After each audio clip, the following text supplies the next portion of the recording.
In this video, we're going to go over how to identify sugars as either alpha or beta. So the first thing to do is just locate the oxygen that's part of the ring. That's this oxygen right here. Then we want to locate the anomeric carbon. The anomeric carbon is the carbon that's attached to two oxygens. So that's going to be this carbon right here. You can see that that carbon's attached to two oxygens. There's only a single anomeric carbon in each sugar. Then we want to see whether this is going clockwise or counterclockwise from the oxygen to the anomeric carbon.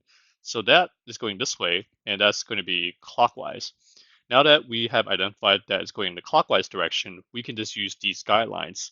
And we look at the OH that is on the anomeric carbon, and then to see whether it's on the dash or a wedge. So the anomeric carbon has an OH that is on the dash clockwise. So clockwise dash means that this is going to be an alpha sugar. Let's take a look at the next example. First, locate the oxygen that's part of the ring. Second, locate the anomeric carbon. That's going to be this carbon over here because that carbon's attached to two oxygens. Then from the oxygen to the anomeric carbon, that is going in the counterclockwise direction. And then we locate the OH group that's on the anomeric carbon. And so we have counterclockwise wedge. So counterclockwise wedge means that this is also going to be alpha.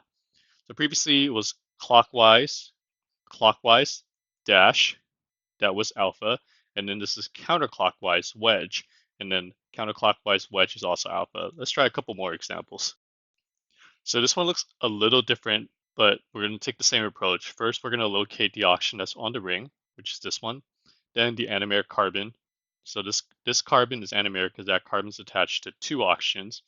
Then from the oxygen to the anomeric carbon, that is going in the clockwise direction.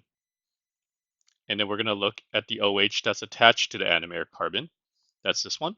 And it's going down right now. So down is dash and up is wedge if you're presented with a sugar in chair conformation. So we have clockwise, and then this is going to be down dash. So clockwise dash, clockwise dash.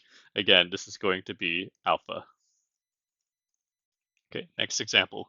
Locate the oxygen, locate the anomeric carbon. That's this carbon that's attached to two oxygens. This is going counterclockwise, and the OH it's going down. So that's going to be a dash. So we have counterclockwise, and then the OH that's on the anomeric carbon, since it's going down, down is dash. So we have counterclockwise dash. Counterclockwise dash means that this is a beta sugar. All right, last example. Oxygen, anomeric carbon, clockwise. OH on the anomeric carbon is a wedge. So we have clockwise wedge. Clockwise wedge is beta, and that's a beta sugar. And that's how you can identify sugars as either being alpha or beta.